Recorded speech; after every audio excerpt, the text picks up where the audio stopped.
William Fatty Foulkes, one of football's first great celebrities, was born in Dorley, Shropshire, on the 12th of April, 1874. After leaving school, he worked down the mines in Blackwell Colliery, where his enormous frame and athletic ability quickly made him stand out. Playing in goal for the Works team, he impressed local reporters long before becoming famous. In 1893, the Derby Daily Telegraph noted that young Foulkes had the making of a first-class custodian. A year later, Sheffield United signed him for £20.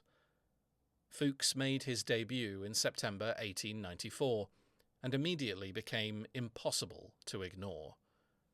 At 6 foot 2 inches, gigantic for the era, he dominated the penalty area and soon became United's #1 keeper. One Scottish newspaper marvelled that he was so tall he could take a seat on the crossbar whenever he chooses. Foulkes helped turn Sheffield United into one of England's strongest sides. In 1896-97, the club finished runners-up to Aston Villa while conceding only 29 goals. The great sportsman C.B. Fry joked, "Foulkes is no small part of a mountain. You cannot bundle him." He won one England cap against Wales in 1897, though many believed the England selectors were biased against Foulkes, disliking his gamesmanship.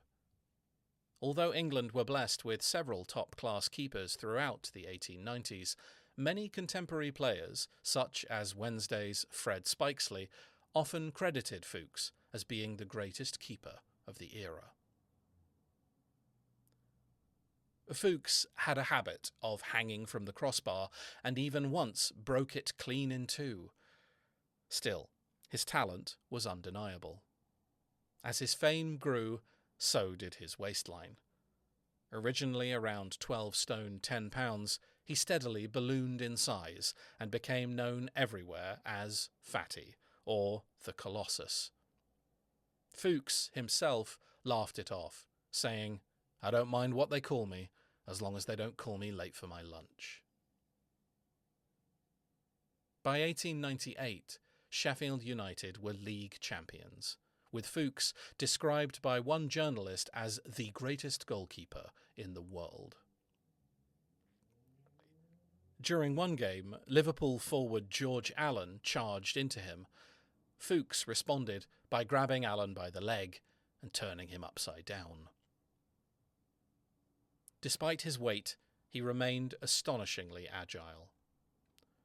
Writers praised the speed with which the mountain of flesh could dive at low shots. If forwards barged into him, he would simply place that paw of his on their shoulders and push them away in a most fatherly manner. During a collision with Sheffield Wednesday's Laurie Bell, he accidentally landed on the player with both knees. Seeing Bell motionless beneath him, Foulkes later admitted it gave him about the worst shock he ever had in football. He was also a talented cricketer, and even played county cricket for Derbyshire in 1900, scoring 53 on debut. One journalist joked that whenever Foulkes came out to bat, there is an appeal against the light.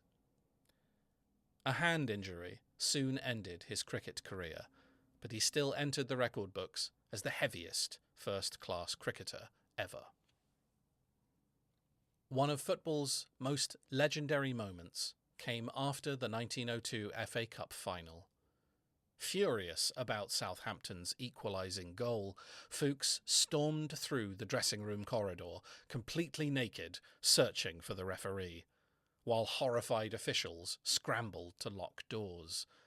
The image of the giant goalkeeper striding angrily through the stadium became part of football folklore. Sheffield United won the replay 2-1, earning Foulkes another medal. After more than 350 games for Sheffield United, Foulkes joined Chelsea in 1905, before later moving to Bradford City. His size continued to grow.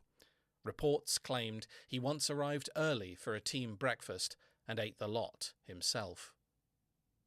By retirement in 1907, he weighed more than 25 stone, making him the heaviest professional footballer in history.